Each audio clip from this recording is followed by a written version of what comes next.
Ladies and gentlemen, welcome. Today I'm going to speak to you guys about Guru Rinpoche. Let's get it. Yeah, I'm inspired. I'm inspired.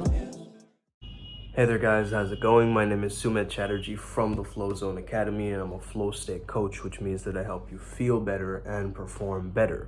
Today I want to speak to you guys about a very interesting man known as Guru Rinpoche, who's also known as Padmasambhava. Padmasambhava means that he was born from a lotus. He's the lotus-born master, okay? Now, this particularly fascinates me, and I am no expert on this topic. This video is just a reflection of my own research and an understanding of these practices, and I find them entirely fascinating, and I wanted to share some of my different perspectives around this.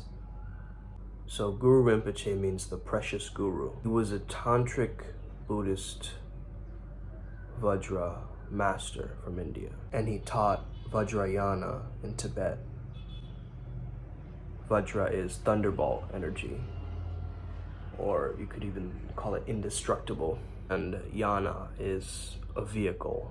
So once you're practicing Vajrayana, you're on this indestructible vehicle in a sense. Now, one of the forms of Rinpoche comes through this wrathful deity called Doje Drolo, which I had a dream of like maybe a few months back, and that really is what started this journey, because I started to get super curious, like, why am I getting this? Like, what are these insights? What are these connections that are happening with the Shambhala?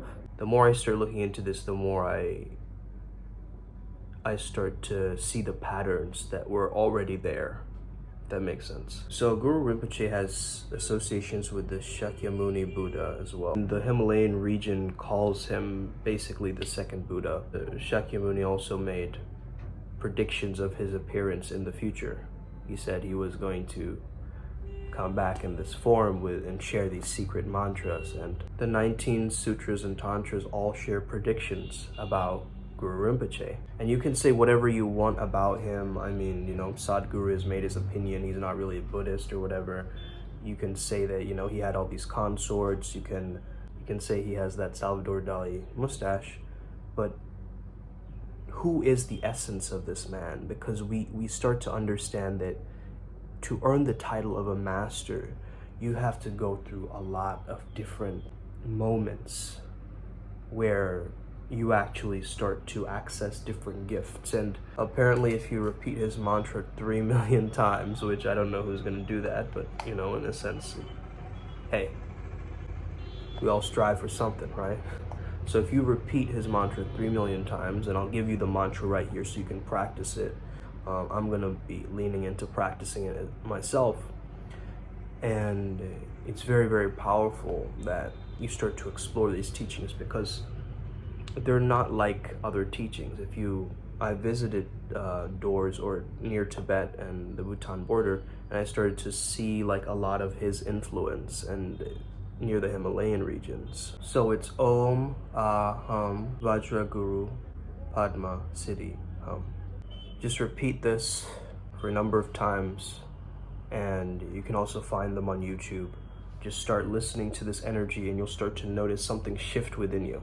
I've noticed that this has primarily helped me with my own channeling process as well, because, back in the day, this was a very natural process. Now, science still can't explain what exactly goes on during this process. We do know that there's a spike of gamma waves in the brain. Whether you believe in channeling or not, it was very commonplace in the ancient world. Better known, these were oracles, right? From the Oracle of Delphi, but also is very commonplace in India too. Not only did he leave these enlightened handprints and footprints, but he was also known to access the rainbow body. And a lot of these masters were said to either see rainbow bodies, they were said to see rainbows right before their death, or they understand that there was these very low undulating rainbows that just came in during the time of their death. And these are documented by like film and things like this. Very interesting, right?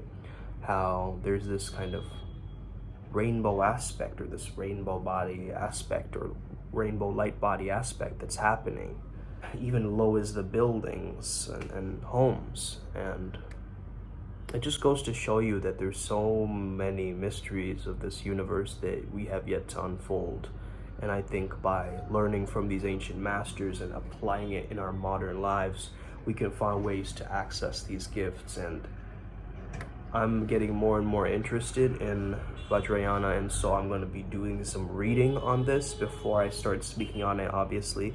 But I think it's a very, very interesting topic, and I hope this gave you some insight into looking into this, because I think that the more people want to be really exploring this tantric field and really learning from the master of masters. Let's get it today, Upward Spiral gang. May we never be the same again and stay legendary. Let's go.